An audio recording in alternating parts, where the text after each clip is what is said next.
सोचिए एक ऐसी सिचुएशन जहां एक आदमी जिसे हाल ही में अमेरिका की सबसे secure quote and quote escape proof और मशीन गन से गार्डेड जेल में बंद किया गया हो, वो अचानक गाते हुए बाहर निकलता है। और उसके हाथ में एक गन है जिससे उसने गार्ड्स को हॉस्टेज बना लिया है। पर कैच ये है कि वो गन असली नहीं है। एग्जैक्टली उसने जेल में पड़े एक लकड़ी के छोटे से टुकड़े और थोड़ी सी शू पॉलिश का इस्तेमाल करके वो नकली गन बनाई थी। ये किसी एक्शन मूवी का ओवर द टॉप सीन लगता है, पर ये 1930s की रियलिटी थी। बिल्कुल। और आज के इस इन डेप्थ एनालिसिस में, यानी इस डीप डाइव में, हम हिस्टोरिकल रिकॉर्ड्स, एफबीआई फाइल्स और बायोग्राफीज के उस पूरे स्टैक को थरोली अनपैक करने वाले हैं। राइट, ताकि हम अमेरिका के original public enemy number 1 John Dillinger की पूरी टाइमलाइन डिटेल में ट्रेस कर सके। और ये टाइमलाइन सिर्फ बैंक रॉबरीज का एक सिंपल कैटलॉग नहीं है। ग्रेट डिप्रेशन का वो एरा जब इकोनॉमी पूरी तरह क्रैश हो चुकी थी और लोगों के पास खाने के पैसे नहीं थे। हाँ, लॉ एनफोर्समेंट का पूरा स्ट्रक्चर कैसा था उस वक्त, ये कहानी उस बारे में भी है। हमारा मिशन इस डीप डाइव में सिर्फ एक क्रिमिनल की लिस्ट ऑफ क्राइम्स पढ़ना नहीं है। सही बात है।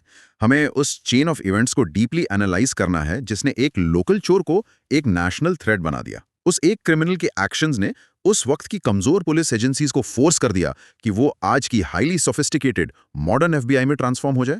तो कहानी की शुरुआत एक बेसिक क्वेश्चन से करते हैं।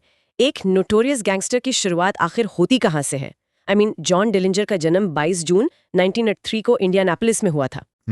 और बचपन काफी डिफिकल्ट था उसका। जब वो सिर्फ 3 साल का था, उसकी माँ की डेथ हो गई और उसके बाप ने उसकी परवरिश एक बहुत ही स्ट्रिक्ट, हार्श डिसिप्लिन के साथ की। लेकिन सोर्सेज ये भी पॉइंट आउट करते हैं कि डिलिंजर मेंटली बहुत शार्प था, ब्रिलियंट था और अपने टाउन का बेस्ट बेसबॉल पिचर था।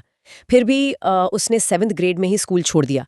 मैं तो यही सोच रही थी कि इतना स्मार्ट होने के बावजूद उसने आगे पढ़ाई क्यों नहीं की? उस इरा में बिना एजुकेशन के आगे बढ़ना वैसे ही मुश्किल था, और ऊपर से उसके रिबेलियस नेचर ने चीजें और कॉम्प्लिकेट कर दी थी। जैसे 1923 में एक स्टोलन कार के केस में फंसने के डर से उसने नेवी ज्वाइन कर ली। Oh right, USS Utah ship पर डिसिप्लिन वहां भी उसके बस की बात नहीं थी, है ना? एग्जैक्टली। कुछ ही महीनों बाद वो बॉस्टन से भाग गया, जिसे मिलिट्री टर्म्स में डिजर्ट करना कहते हैं। इसके लिए उसे डिसऑनरेबल डिस्चार्ज मिला, जिसका सीधा मतलब ये था कि अब उसे सोसाइटी में कोई इज्जत की नौकरी मिलना लगभग नामुमकिन था। एक बहुत बड़ा स्टिग्मा जुड़ गया था उसके नाम के साथ, बेरोजगारी और एक डिसऑनरेबल डिस्चार्ज का टैग। पर ये सब एक आम डेलिंक्वेंट का प्रोफाइल है, किसी हार्डकोर क्रिमिनल का नहीं। असली टर्निंग पॉइंट आता है 1924 में। हाँ, 1924 में उसने एक एक्स कॉन्विक्ट एड सिंगल्टन के साथ मिलकर एक लोकल ग्रोसर को लूटने का प्लान बनाया। प्लान बैकफायर हुआ। डिलिंजर ने ग्रोसर के सर पर एक आयरन बोल्ट से वार किया और दोनों पकड़े गए। और यहां जो हुआ वो सबसे शॉकिंग है। डिलिंजर की लाइफ की सबसे बड़ी मिस्टेक उसका क्राइम करना नहीं था, बल्कि उसके बाद मिली एक अजीब सी फैमिली एडवाइस थी। राइट, उसके फादर ने इंसिस्ट किया कि कोर्ट में सीधे सीधे गिल्टी प्लीड कर लो, यानी अपना जुर्म कबूल कर लो। उन्हें लगा कि जज लीनियंसी दिखाएगा और सजा कम कर देगा। पर जस्टिस सिस्टम हमेशा वैसे फंक्शन नहीं करता जैसा एक आम आदमी सोचता है। एड सिंगल्टन, जिसका क्रिमिनल रिकॉर्ड पहले से था, उसने चालाकी दिखाई और नॉट गिल्टी प्लीड किया। वेट, उसने पहले से क्राइम्स किए थे फिर भी नॉट गिल्टी बोला? हाँ, उसने लीगल सिस्टम के लूप होल्स का फायदा उठाया और उसे सिर्फ 2 साल की सजा मिली। दूसरी तरफ डिलिंजर, जो फर्स्ट टाइम ऑफेंडर था और जिसने गलती मान ली थी, उसे जज ने 10 से 20 साल की सजा सुना दी। ओह माय गॉड, ये तो वही बात हो गई ना कि जैसे एक डॉक्टर ने गलत मेडिकल प्रिस्क्रिप्शन दे दिया हो और बीमारी ठीक होने की बजाय और ज्यादा जानलेवा बन जाए। एक फर्स्ट टाइम ऑफेंडर को 10 से 20 साल और एक एक्स कॉन्वेक्ट को 2 साल। एग्जैक्टली। इस एक्सट्रीम अनइक्वल ट्रीटमेंट ने उसकी साइकोलॉजी कंप्लीटली बदल दी। डिलिंजर को लगा कि अब इस सोसाइटी के रूल्स उसके लिए अप्लाई नहीं होते। सिस्टम ने बेसिकली एक छोटे मोटे चोर को एक मैसेज दिया कि सच बोलने और रूल फॉलो करने का नतीजा ये होता है। इसने तो उसको कंप्लीटली सिस्टम के अगेंस्ट कर दिया होगा। उस सजा का साइकोलॉजिकल इम्पैक्ट बहुत प्रोफाउंड था। जब एक इंसान को लगता है कि सिस्टम उसके साथ डेलिबरेटली अनफेयर रहा है, तो रिफॉर्म यानी सुधरने के चांसेस वहीं खत्म हो जाते हैं। सजा ने उसके अंदर एक डीप रूटेड बिटरनेस क्रिएट कर दी। और वो जेल के अंदर गया था एक फ्रस्ट्रेटेड यूथ बनकर, पर आने वाले 8.5 साल उसने उस गुस्से को एक डायरेक्शन देने में लगाए, और उस डायरेक्शन का पूरा क्रेडिट जाता है उस एनवायरनमेंट को। बिल्कुल। डिलिंजर ने उस 8.5 साल की सजा को बेसिकली अपनी क्राइम यूनिवर्सिटी की तरह ट्रीट किया। हाँ, मैंने पढ़ा कि उसने जेल को एक आईवी लीग यूनिवर्सिटी जैसा बना दिया था, जहां उसने क्राइम की प्रोफेशनल डिग्री ली। उसे आम चोरों के साथ नहीं, बल्कि हैरी पियरपॉन्ट, चार्ल्स मैकली और जॉन हैमिल्टन जैसे सीजन्ड हार्डकोर बैंक रॉबर्स के साथ रखा गया था। इन लोगों ने उसे लिटरली बैंक रॉबरी का करिकुलम पढ़ाया। फ्लोर प्लान्स कैसे रीड करने हैं, सेफ कैसे तोड़नी है, गेटवे कार्स कैसे प्लान करनी है। ये इतना आयरॉनिक है। सिस्टम ने उसे जेल भेजा था क्राइम से दूर रखने के लिए, पर उसने वहीं अपने गैंग का पूरा नेटवर्क बना लिया। और उस प्रिजन नेटवर्क का असर उसके रिलीज होते ही क्लियर हो गया। 10th में 1933 को अच्छे बिहेवियर की वजह से उसे पैरोल मिल गई। पर डिलिंजर अब वो 1924 का इनएक्सपीरियंस लड़का नहीं था। नहीं, बिल्कुल नहीं। पैरोल पर बाहर आने के ठीक कुछ वक्त बाद ही उसने ओहायो में एक बैंक पर रेड की और $10,000 लूट लिए। ग्रेट डिप्रेशन के टाइम पर $10,000 एक बहुत ही बड़ा अमाउंट था। उसके पास अब एक रिफाइंड टेक्निक थी, एक शार्पली ड्रेस्ड पर्सोना था और एक क्लियर स्ट्रैटेजी थी। 1 साल के अंदर ही उसने और उसके दोस्तों ने मिलकर लगभग 12 बैंक्स लूटे। पर वो सिर्फ बैंक्स नहीं लूट रहा था। वो अपने उस जेल वाले गैंग के प्रति इंटेंसली लॉयल था। सितंबर 1933 में जब डिलिंजर डेटन ओहायो में अरेस्ट हुआ और उसे लाइमा जेल में रखा गया, तो उसकी ये लॉयल्टी टेस्ट हुई थी। और मुझे लगता है उस इंसिडेंट का मैकेनिज्म सबसे फैसिनेटिंग है। जेल जाने से ठीक पहले उसने बाहर रहकर अपने दोस्तों के लिए इंडियाना स्टेट प्रिजन से भागने का एक मास्टर एस्केप प्लान बनाया था। वेट, उसने बाहर से उनके अंदर के लिए गन स्मगल करवाई थी ना? हाँ, और उस एस्केप प्लान की डिटेल्स दिखाती हैं कि डिलिंजर एक मास्टरमाइंड स्ट्रेटेजिस्ट था। उसके स्मगल्ड वेपन्स का यूज करके उसके गैंग के 8 लोग इंडियाना स्टेट प्रिजन से निकलने में कामयाब हुए। हालांकि इस क्योटिक एस्केप में 2 गार्ड्स मारे गए थे। बस स्टोरी वहां खत्म नहीं होती। जो गैंग बाहर निकली वो भागकर छुपने के बजाय सीधे लिमा जेल गई, जहां डिलिंजर बंद था। उन्होंने आकर उस जेल के शरीफ जेसी साबर को पॉइंट ब्लैंक गोली मारी और डिलिंजर को आजाद करा लिया। सोचिए इस लेवल की प्लानिंग और लॉयल्टी को। एक आदमी बाहर रहकर प्लान बनाता है, अपने दोस्तों को आजाद करवाता है और फिर वो दोस्त वापस आकर उस आदमी को दूसरी जेल से निकालते हैं। ये एक हार्डकोर ट्विस्टेड क्रिमिनल ब्रदरहुड थी। इस इंसिडेंट के बाद डिलिंजर की प्रोफाइल पूरी तरह चेंज हो गई। अब वो सिर्फ पैसे नहीं चुरा रहा था, वो पुलिस को एक्टिवली टॉन्ट कर रहा था। उसमें एक अजीब सा एरोगेंस और शोमनशिप आ गया था। उस शोमनशिप का प्राइम टारगेट बने Indiana State Police captain Matt Leach. Dillinger authority figures का मजाक उड़ाने में मजा लेने लगा था। हाँ, वो कैप्टन लीच को डायरेक्टली फोन करता और उन्हें गमशू बुलाकर मॉक करता था। ये गमशू उस जमाने में डिटेक्टिव्स के लिए एक हल्का और इंसल्टिंग स्लैंग था, राइट? बिल्कुल। वो फोन पर कहता था कि तुम तो गैरी इंडियाना में मुझे पकड़ने ही वाले थे। Nice try gumshoe. ये डिटेल्स ऐसी हैं जो लगती ही नहीं कि हिस्ट्री की किताबों से हैं। कौन सा वांटेड क्रिमिनल वेकेशन पर से पुलिस कैप्टन को विश यू वर हियर के पोस्ट कार्ड्स भेजता है? और सबसे वाइल्ड डिटेल ये थी कि उसने कैप्टन लीच को एक बुक मेल की जिसका टाइटल था how to be a detective. एक क्रिमिनल पुलिस को प्रैक्टिकली बता रहा है कि तुम अपना काम ढंग से नहीं कर रहे। वो कंप्लीटली अनटचेबल फील कर रहा था। पर जनवरी 1934 में ईस्ट शिकागो बैंक रॉबरी के दौरान एक ऑफिसर विलियम ओमैली की मौत हुई और आखिरकार डिलिंजर को टूसॉन एरिजोना में पकड़ लिया गया। टूसन पुलिस ने उसे इंडियाना अथॉरिटीज को एक्स्ट्राडाइट किया, यानी ऑफिशियली स्टेट ट्रांसफर किया, ताकि उसमें मर्डर और रॉबरी का ट्रायल चल सके। और उसे रखा गया the famous Crown Point jail में। यहाँ से क्राउन पॉइंट की एंट्री होती है। ये जेल उस वक्त अपने आप में एक फोर्ट्रेस मानी जाती थी, है ना? वहां की local authorities, specifically sheriff Lillian Holley, जो बाय द वे इंडियाना की पहली फीमेल शेरिफ थी, उन्होंने बोस्ट किया था कि ये जेल एस्केप प्रूफ है। उनका मीडिया के सामने दावा था कि हाफ डजन डेप्यूटीज हर वक्त मशीन गन्स के साथ वहां मौजूद हैं, इसलिए डिलिंजर वहां से कभी नहीं निकल सकता। पर फिर आता है 3 मार्च 1934 का दिन, जिसका जिक्र मैंने इंट्रो में किया था। डिलिंजर ने एक रेजर ब्लेड और एक लकड़ी के टुकड़े का इस्तेमाल करके वो नकली गन कार्व की, उस पर ब्लैक शू पॉलिश लगाई। लेकिन मुझे एक बात समझ नहीं आती। क्या? वहां इतने आर्म्ड गार्ड्स थे, उन्होंने उसको गोली क्यों नहीं मारी? एक लकड़ी के टुकड़े ने प्रॉपर्ली आर्म्ड मशीन गन्स को कैसे हरा दिया? देखिए, ये पूरा खेला साइकोलॉजी का था। गार्ड्स एक हाईली सिक्योर फैसिलिटी में ऐसी ऑडेसिटी एक्सपेक्ट ही नहीं कर रहे थे। डिलिंजर का एटीट्यूड इतना एग्रेसिव और कॉन्फिडेंट था कि जब उसने वो नकली गन एक गार्ड की पीठ पर रखी तो किसी ने उसका ब्लफ कॉल करने का रिस्क ही नहीं लिया। एग्जैक्टली। उन्हें लगा कि अगर ये छूट गया तो कोई ना कोई मारा जाएगा। उसने एक एक करके गार्ड्स को सेल्स में लॉक कर दिया, वहां से 2 असली मशीन गन्स हासिल की और लिटरली गाना गाते हुए बाहर वॉकआउट कर गया। I am heading for the last round up. Seriously, wow. और गराज में उसने फ्लॉ मैकेनिक से नेचुरली पूछा फास्टेस्ट कार कौन सी है, और बेचारे मैकेनिक ने डर के मारे उसे बताया कि शेरिफ लिलियन हॉली की खुद की V8 फोर्ड कार वहां पार्क्ड है। और डिलिंजर वही कार लेकर भागा। सोचो, शेरिफ की ही कार चुरा ली। एक डेप्यूटी तो ऐसा था जो उसके भागने के 10 मिनट बाद तक चैन से सोता रहा। ये लिटरली एक साइबर सिक्योरिटी फर्म के सर्वर को हैक करके उन्हीं के सिस्टम पर थैंक यू नोट छोड़ने जैसा था। लोकल लॉ एनफोर्समेंट पूरे देश के सामने एक मजाक बन चुकी थी। पर यहाँ डिलिंजर से एक ऐसी मिस्टेक हुई जो सरफेस लेवल पर बहुत छोटी लगती है, लेकिन उसने उसकी मौत का रास्ता तय कर दिया। हाँ, उसने उस स्टोलन कार को लेकर इंडियाना से इलिनॉइस का स्टेट बॉर्डर क्रॉस किया। स्टेट लाइंस क्रॉस करना उस एरा में एक बहुत बड़ा लीगल शिफ्ट था। उस फेडरल लॉ की वजह से, राइट, जो 1919 में पास हुआ था। The national motor vehicle theft act या डायर एक्ट। इसका मकसद था कि कार थीव्स एक स्टेट में गाड़ी चुराकर दूसरे स्टेट में भागकर लोकल पुलिस की जुरिस्डिक्शन से बच ना जाएं। जैसे डिलिंजर ने उस स्टोलन फोर्ड के साथ स्टेट लाइन क्रॉस की, उसने टेक्निकली एक फेडरल क्राइम कमिट कर दिया। मतलब एक लोकल बैंक रॉबर से अब वो ऑफिशियली एक ऐसी एंटिटी के जुरिस्डिक्शन में आ गया था जिसके पास पूरे देश भर में ऑपरेट करने की पावर थी, द ब्यूरो ऑफ इन्वेस्टिगेशन, जो आगे चलकर FBI बनी। तो इस पॉइंट पर एंटर करते हैं जे एडगर हूवर। उन्होंने फेडरल एजेंट्स को टास्क दिया, पर शुरू में इन फेडरल एजेंट्स की हालत लोकल पुलिस से भी ज्यादा खराब लग रही थी। अप्रैल 1934 में विस्कॉन्सिन के लिटिल बोहेमिया लॉज का इंसिडेंट इसका प्राइम एग्जाम्पल है। हाँ, डिलिंजर और उसका गैंग वहां छुपा हुआ था। टिप मिली, एजेंट्स ने लॉज को रात में सराउंड भी किया, पर फिर अंधेरे में एक अजीब सा क्योस हुआ और FBI ने इनोसेंट लोगों को गोली मार दी।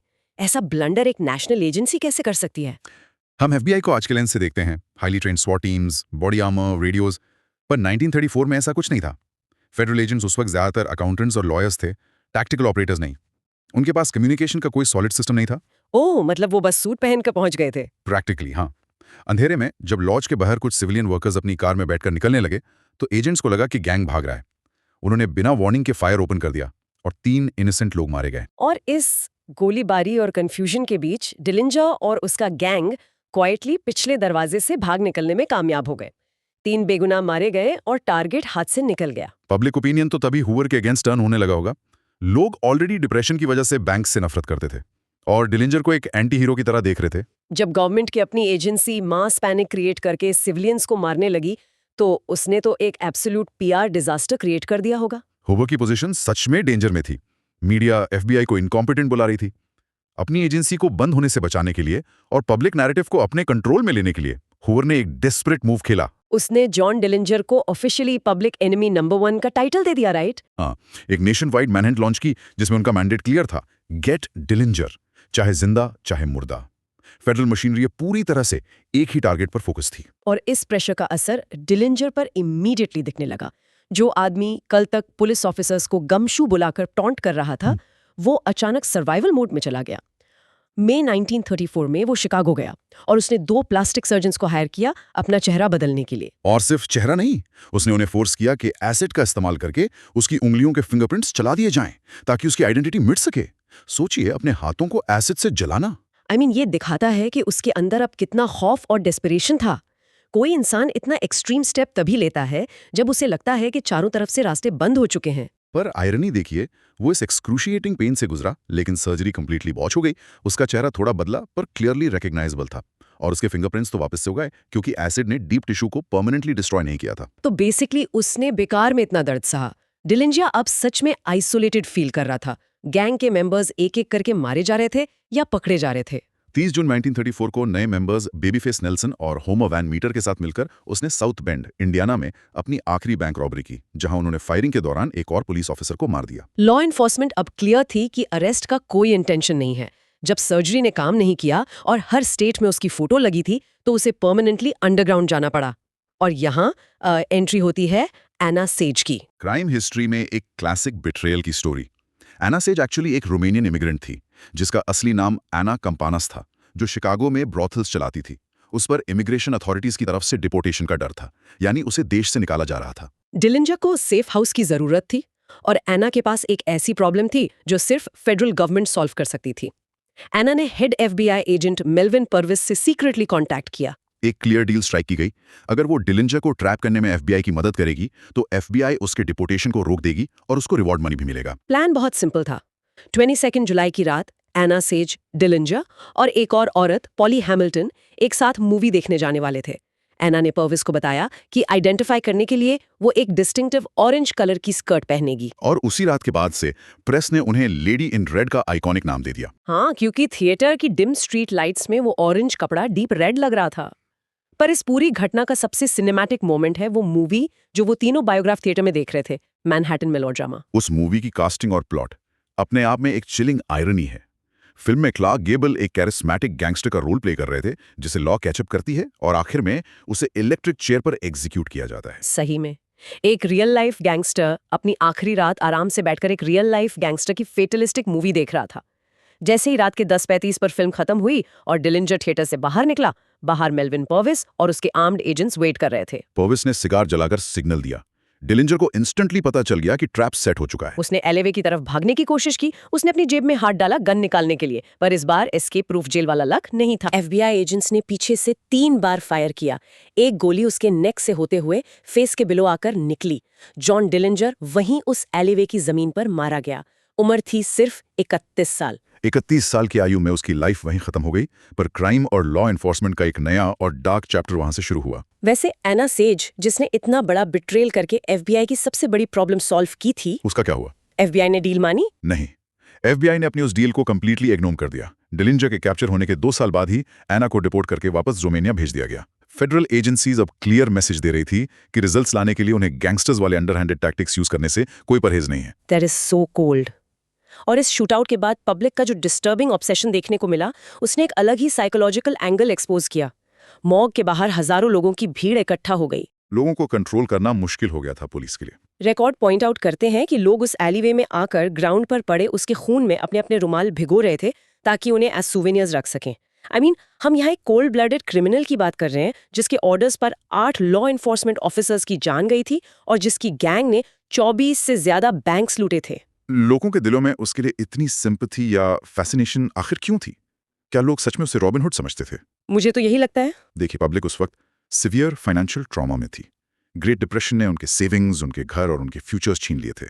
जब डिलिंजर ने बैंक्स को टारगेट किया और पावरफुल अथॉरिटी फिगर्स का मजाक उड़ाया, तो हेल्पलेस लोगों ने उसे अपने प्रॉक्सी एवेंजर की तरह देखा। पर फैक्ट्स तो क्लियर है ना, उसने कभी किसी गरीब में कोई पैसे नहीं बांटे थे। बिल्कुल नहीं।